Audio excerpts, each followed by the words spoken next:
کہ جو بندہ یہ وظیفہ پڑھے گا اللہ کا عرش ہل جاتا ہے.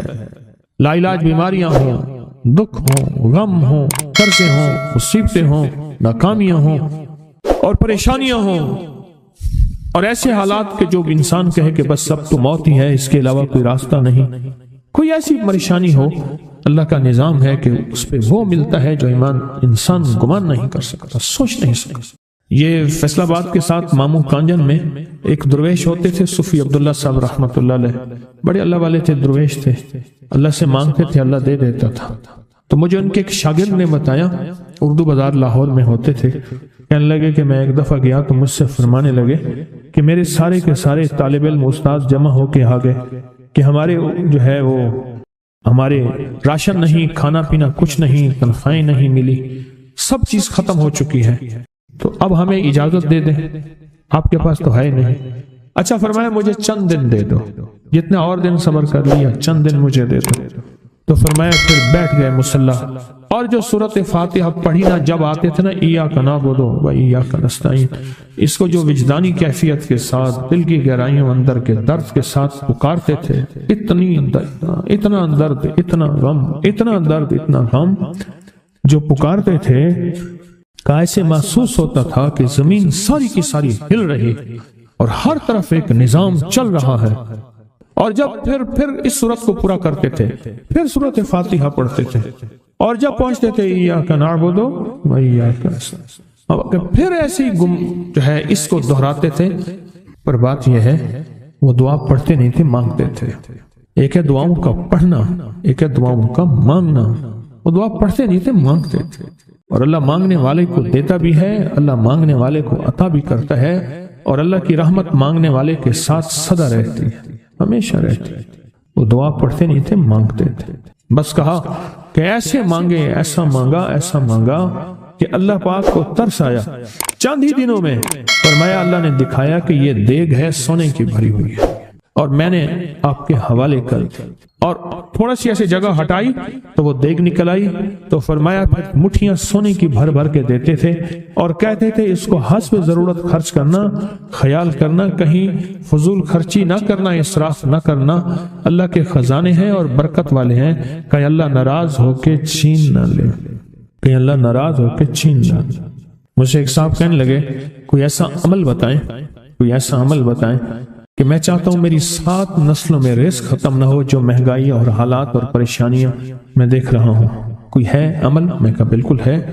میں نے کہا روزانہ 40 منٹ بیٹھ، 40 منٹ صبح دوپہر شام، جو تیری تنہائی کا وقت ہو، کہ یا اللہ دنیا میں ایسی جگہ کوئی کہیں ہوتی، اکیلے بیٹھے رہتے یاد تیری دل نشیں ہوتی، اکیلے بیٹھے رہتے یاد تیری دل نشیں ہوتی. 40 منٹ کوئی ایسا بیٹھ 40 منٹ اس انداز سے مصلی پہ، کہیں بستر میں، کہیں ایسی جگہ جہاں سوئے نہیں، اور بس صرف ایک بار سورۃ فاتحہ پڑھا اور اس کے بعد ایاک نعبد و ایاک نستعین کو دوہرا. جاگ رہے ہیں، دیکھتے رہیں، مجھے دیکھتے رہیں، میں آپ کو دیکھتا رہوں. آپ اللہ کے اور اس کے حبیب کے مہمان ہیں، آپ کو دیکھنا بھی ثواب ہے، آپ کو دیکھنا بھی ثواب. تو میں نے اس سے عرض کیا کہ بس اس کو وجدان سے پڑھو، ایسے پڑھ کے رونگٹے کھڑے ہو جائیں، آنسو بہنے لگ جائیں، دل کے اندر کا درد اور دل کا اندر کا غم اور اللہ کے سامنے حاضری، استحضار اور یہ کیفیتیں تیری ہوں کہ بس اس کے علاوہ کوئی مجھے یاد نہ رہے. اس درد سے پڑھو 40 منٹ. 40 کے عدد کے ساتھ کائنات کے رازوں کا بڑا تعلق ہے. 40 کا جو عدد ہوتا ہے، بس 40 کے عدد کے ساتھ پڑھ اور بہت توجہ سے پڑھ اور بہت دھیان سے پڑھ، روز پڑھ. مجھ سے کہنے لگا کتنے دن پڑھوں؟ تو میں نے اس سے کہا مجھ سے یہ دن نہ پوچھ، تیرا دل خود بولے گا کہ فیصلے ہو گئے ہیں، بس ختم. دل خود بولے گا. یہ بتائیں کہ پیٹ بھرتے ہوئے کوئی گھنٹی بجتی ہے، یہ دل خود بولتا ہے کہ پیٹ بھر گیا. پیاس میں بھی کوئی کہتا تو نہیں ہے کہ آپ کی پیاس بجھ گئی ہے، وہ دل خود بولتا ہے کہ بس اب پانی کی ضرورت نہیں ہے. نیند سے دل بھر جائے تو بس دل بولے بس اب سو لیا، وہ اٹھیں. اسی طرح دل خود بولے، دل خود بولے. کیا بولے؟ دل خود بولے. اور دل اندر بولے، دل اندر بولے. کہ اللہ پاک جل شانہ نے نسلوں کے لیے رزق کی عزت دولت برکت کے فیصلے کر دی. بس دل بولے کتنے دیر کر، اب یہ تیری اپنے مانگنے میں ہے، مانگنے میں کمی ہے تو دل نہیں بولے گا. اگر مانگے گا تو پتہ نہیں دنوں میں یا ہفتوں میں، جتنے دنوں میں فیصلہ ہو جائے. اور میں نے اس سے کہا کہ یہ میرے پردادا کے پردادا کا عمل ہے، ان کا یہ عمل ہے، میرے پردادا کے پردادا کا عمل، جو ہماری خاندانی یادداشتوں میں یہ لکھا ہوا ہے. اور فرمایا اگر یہ کوئی بندہ کر لے، اللہ نسلوں کا رزق اللہ سے منوا لے. اور میں نے اس سے کہا خیال کرنا، رزق روحانی ساتھ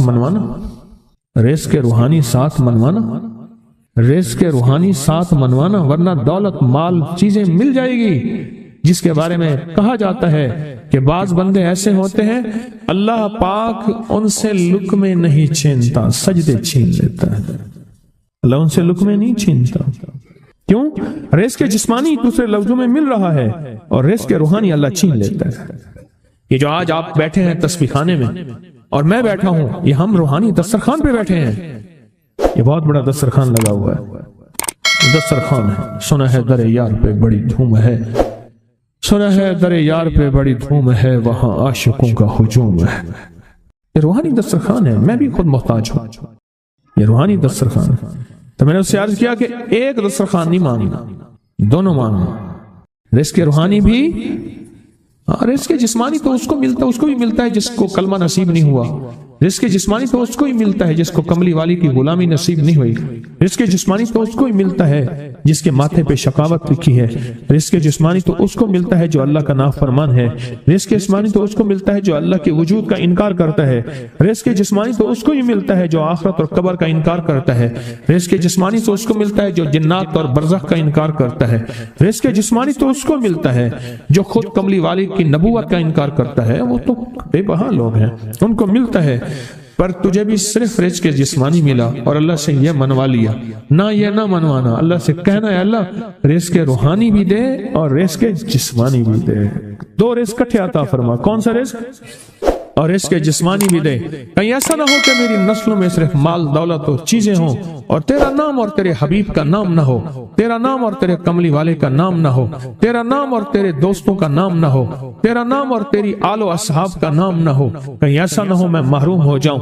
مجھے آل اور محمد اور آل محمد اور اصحاب محمد کی نسبتیں یہ بھی ساتھ عطا کیے رکھ. میں نے اس سے کہا کہ دو چیزیں مانگنا. اچھا قدرت کا نظام ہے، تو دیوانے بھی ہوتے ہیں، یقین والے ہوتے ہیں. آپ جیسے آپ مخلص بیٹھے ہیں اور پوری دنیا میں ہمارے ساتھ اس وقت مخلص بیٹھے ہیں جو ہماری آج کی محفل میں شریک ہیں، ہوتے ہیں دیوانے. اس نے یقین سے پڑھنا شروع کر دیا. مجھ سے کہنے لگا ایک وقت ایک جگہ ہو بہت بہتر. میں نے اس سے کہا، میں نے کہا پھر بھی اگر ایک وقت ایک جگہ میسر نہ بھی ہو تو اگر عمل کسی وقت چوک جائے، عمل کی جگہ چوک جائے، عمل کا وقت چوک جائے، مجبوری میں نہ ہو تو بہتر ہے، پر توجہ نہ چوکے، دھیان نہ جائے، استحضار نہ جائے، یقین نہ جائے اور سچا یقین ہو کہ میرا اللہ خود کہتا ہے یہ مانگنا بھی تو اسی نے دیا ہے نا، اسی نے مانگنا دیا ہے. جب اس کریم نے مانگنا ہی خود دیا ہے تو عطا بھی خود کرے گا. نہیں خوف نارے جہیم کا کہ کرم ہے مجھ پہ کریم کا، وہ خود عطا کرے گا مجھے. اس نے مانگنا دیا دے گا. یقین ہو ایسا ایسا ایسا ایسا، اتنا زبردست یقین ہو، اتنا یقین ہو اللہ کے ملنے پہ اور اللہ کے مانگنے پہ، اتنا یقین ہو کہ گمان اور خیال سے بالا تر یقین ہو، بہت زیادہ یقین. یاد رکھیے گا میری بات، میری طرف دیکھتے رہیں. یاد رکھیے گا جس کو ملا ہے یقین کی طاقت میں ملا ہے، اور جس سے چھنا ہے بے یقینی نے اس سے سب کچھ چھین لیا. بے یقینی نے اس سے سب کچھ چھین لیا. جس کو ملا ہے یقین کی طاقت سے ملا ہے. یقین ہو کہ میں کر رہا ہوں اور اللہ مجھے دے دے گا. کہا کہ کیسا یقین ہو؟ کہا جیسے بکری کے تھن دودھ سے بھرے ہوئے اور میں کہوں کہ میرے ہاتھ سے دباؤں گا اور دودھ نکلے گا، اس سے زیادہ یقین۔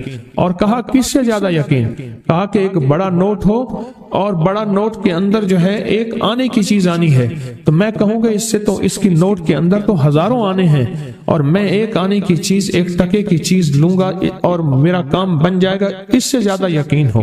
اور اس سے کہیں زیادہ یقین ہو کہ سخت پیاس ہے اور میں پانی کو دیکھوں اور پانی کو دیکھتے ہی مجھے یقین ہو کہ اس سخت پیاس میں میرا پیاس بجھ جائے گی، پیٹ بھر جائے گا، اس سے کہیں زیادہ یقین ہو۔ میں پھر بھی یقین کو نہیں سمجھا سکا، علم بھی محدود ہے، الفاظ بھی میرے پاس محدود ہیں، اس سے کہیں زیادہ یقین ہو، اس سے کہیں زیادہ یقین اور بہت زیادہ یقین، اتنا یقین۔ کیا خیال ہے؟ آپ چاہیں گے اپنی نسلوں کے لیے بخت، رزق، نصیب اور مقدر منوا لیں؟ کیا خیال؟ وہ بڑا کریم ہے۔ میں نے ابھی نہیں بتایا کہ قرآن کا واقعہ سنایا، حضرت موسیٰ اور خضر علیہ السلام کا قرآن کا واقعہ سنایا کہ ان کی 7 نسلوں کا جو ابا تھا نا، وہ 7 نسلوں میں پہلے والا ابا، دادے کے دادے کے دادے کا دادا، وہ نیک تھا، وہ دعائیں مانگتا تھا، وہ اللہ کے ساتھ تعلق میں تھا، اس کا تقویٰ تھا، وہ اس کی نیکی کا اثر، اس کی نیکی کا اثر، اس کی نیکی کا اثر نسلوں میں منتقل ہوا، نسلوں میں منتقل ہوا۔ پڑھ لیں، مانگ لیں، اللہ سے کر دیں کہ اللہ میرے لیے اور میری نسلوں کے لیے رزق روحانی اور رزق جسمانی کے فیصلے کر دیں، رزق روحانی اور رزق جسمانی کے فیصلے کر دیں۔ شاہ عبد الرحیم تھے شاہ ولی اللہ رحمۃ اللہ علیہ کے والد محترم، انہوں نے شاہ ولی اللہ سے کہا بیٹا میں تجھے روحانی مشقیں کرا رہا ہوں، ایک مشق ایک بھی کر لے، اپنے لیے اور اپنی نسلوں کے لیے اللہ سے رزق منوا لے، اللہ سے رزق منوا لے۔ تو پوچھا کہ حضرت میں رزق کیسے منواؤں؟ فرمایا کہ کچھ وقت ایسا نکالا کر، ایسا وقت نکالا کر 2 گھڑی اور 3 گھڑی کا، ایک ساتھ 2 گھڑی اور 3 گھڑی، ایک ساتھ تقریباً 21 منٹ کی ہوتی ہے، تقریباً 21 منٹ کی، 2 ساتیں مل جائیں تو 40 منٹ بنتے ہیں، تو ایک ساتھ 2 ساتھ 3 ساتھ کی گھڑی میں کہ بیٹھ کے نا سورۃ فاتحہ اور اس میں ایاک نعبد و ایاک نستعین کا تکرار اور استحضار کیا کر، اور ایسا کیا کر تیری آنسوں بہیں، تیرا دل روئے، تیری آنکھیں روئیں، تیرے رونگٹے کھڑے ہوں اور رواں اور اس کے اندر سے تیرا پل پل، تیرا من، تیرا جذبہ، تیری سوچیں بولیں، کیا بولے؟ ایاک نعبد و ایاک نستعین۔ ایک میلہ تھا اللہ کے نیک بندوں کا، تو اس میں 70 اولیاء جمع ہوئے، 70 اولیاء جمع ہوئے۔ ہر اللہ کے ولی نے کہا کہ آپ کوئی ایسا وظیفہ بتائیں، ایسی تسبیح بتائیں، ایسا ذکر بتائیں جو اللہ کے عرش کو ہلائے اور جو اللہ کی ذات کو متوجہ کر دے، جو اللہ کے تعلق کو نصیب کر دے، کوئی ایسا ذکر، کوئی ایسی تسبیح بتائیں۔ فرمایا سب نے بتایا کہ سورۃ فاتحہ ہے، اور اب سب سے پوچھا سورۃ فاتحہ میں کوئی ایسا جز بتائیں جو سورۃ فاتحہ کا دل ہو۔ سورۃ یاسین قرآن کا دل، لیکن سورۃ یاسین کا دل سلام قولا من رب الرحیم۔ ہر سورت کے اندر اللہ پاک نے کچھ نعمتیں، کچھ نقطے رکھے ہیں، تو فرمایا سورۃ فاتحہ کا دل۔ تو میلے میں جتنے بھی اولیاء 70 بیٹھے تھے، سب نے کہا کہ اگر سورۃ فاتحہ کا دل پانا ہے تو وہ صرف کیا ہے؟ ایاک نعبد و ایاک نستعین۔ اس کا مفہوم عام سادہ سے یہ ہے کہ مولا غلامی تیری، در کسی اور کا۔ جب غلام تیرے ہیں، منگتے تیرے ہیں، بھکاری تیرے ہیں، محتاج تیرے ہیں، پھر در بھی تیرا ہے، پھر در بھی تیرا ہے، اور کسی کا در مولا نہیں ہے، پھر در بھی تیرا ہے۔ تیرے در کے ہم محتاج، تیرے بر کے ہم غلام ہیں۔ تو میں نے اس سے کہا کہ یہ وظیفہ کر، سارا دن پڑھی ایاک نعبد، اور کام بھی کرتا رہے، وضو بے وضو چلتا بھی رہے، یہ پڑھتا بھی رہے، پڑھتا بھی رہے، پڑھتا بھی رہے، چند دن چند ہفتے یہ عمل کر، اور رات سوتے ہوئے سورۃ فاتحہ پوری کر 40ویں، اور پھر درود پاک پڑھتے پڑھتے سو جا۔ 70 اولیاء نے فرمایا کہ جو بندہ یہ وظیفہ پڑھے گا اللہ کا عرش ہل جاتا ہے اور فرشتوں میں کوہرام مچ جاتا ہے، اور فرشتوں میں اللہ کے بارگاہ میں فریادیں ہوتی ہیں کہ یا اللہ یہ بندہ ہے اور اس نے یہ عمل کیا ہے، یہ وظیفہ کیا ہے اور ابھی تک اس کی دعا قبول نہیں ہوئی، نے یہ مانگا ہے ابھی تک دعا قبول نہیں ہوئی۔ فرشتوں میں یہ کوہرام مچ جاتا ہے۔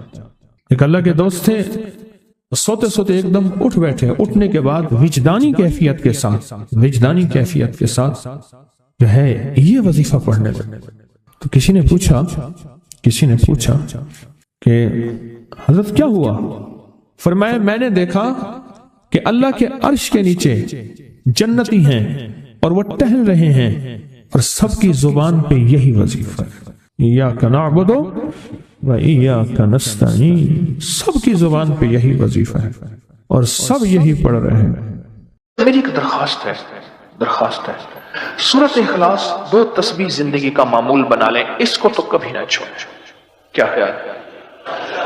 2 تسبیح زندگی کا معمول بنا لیں، اس کو کبھی نہ چھوڑیں۔ اس کا فائدہ کیا ہوگا؟ اس کے انوکھا فائدہ ہوگا۔ اللہ پاک نا نور کی برکت سے، اعمال کی برکت سے نسلوں میں نور اور خیر عطا فرماتے ہیں، پھر نسلوں میں وہ نور چلتا ہے، نسلوں میں وہ برکتیں چلتی ہیں، بعض اوقات دوسری نسل میں، بعض اوقات تیسری نسل میں، اور بعض اوقات اسی نسل میں۔ عرض کر رہا تھا کہ اپنی زندگی میں اس نور کی روشنی کو ساتھ لے کر چلیں۔ 2 تسبیح سورۃ اخلاص کی تو زندگی میں نہ چھوڑیں۔ سفر میں جا رہے ہیں، حضر میں جا رہے ہیں، صحیح جا رہے ہیں، پیدل چلتے پڑھ لیں، گاڑی چلاتے پڑھ لیں، گاڑی میں بیٹھے پڑھ لیں، کہیں دفتر میں بیٹھ کے پڑھ لیں، مجبوراً وضو نہیں تو بھی پڑھ لیں، پر چھوڑے نہیں۔ کیوں؟ آپ کی زندگی میں اس کا نور نسلوں میں منتقل ہوگا اور اس کا نور نسلوں میں جائے گا اور نسلوں میں رزق، دولت، عزت کے اللہ دروازے کھول کے دکھائے گا۔ ایسا نور ملے گا آپ سوچ نہیں سکتے، ایسا نور ملے گا۔ کون سا مسلمان ہے جو کہتا ہے مجھے سورۃ قل واللہ، سورۃ اخلاص نہیں آتی؟ ہر بندے کو آتی ہے۔ اگر کوئی کمزور علم رکھنے والا ہے تو تھوڑی سی محنت کرے، یاد کرے تو اس کو یاد ہو سکتا ہے،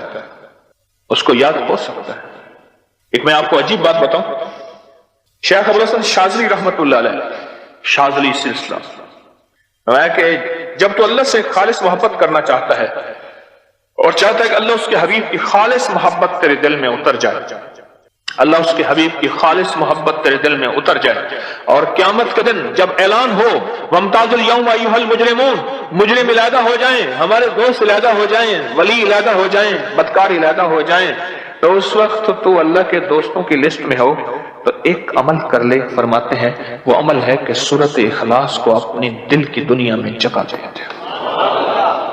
اللہ اکبر۔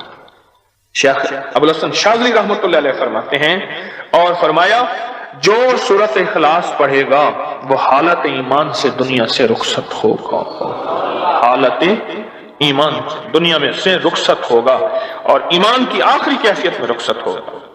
اور ایک اللہ کے ولی نے اپنا مشاہدہ بیان کیا، میرے پاس لوگ آئے رزق کی تنگی میں مبتلا تھے، میرے پاس لوگ آئے بدحال ہو چکے تھے، میرے پاس ایسے لوگ آئے جن کی تنخواہیں بچتی نہیں تھیں، میرے پاس ایسے لوگ آئے جن کے گھر میں جھگڑے ناچاکیاں تھیں، اور میرے پاس ایسے لوگ آئے جن کی زندگیاں تنگ تھیں اور جو نیکی کرنا چاہتے تھے کر نہیں سکتے تھے، خیر میں آنا چاہتے تھے آ نہیں سکتے تھے، اور برائیاں ان کا راستہ چھوڑتی نہیں تھی اور نیکی کے دروازے بند تھے۔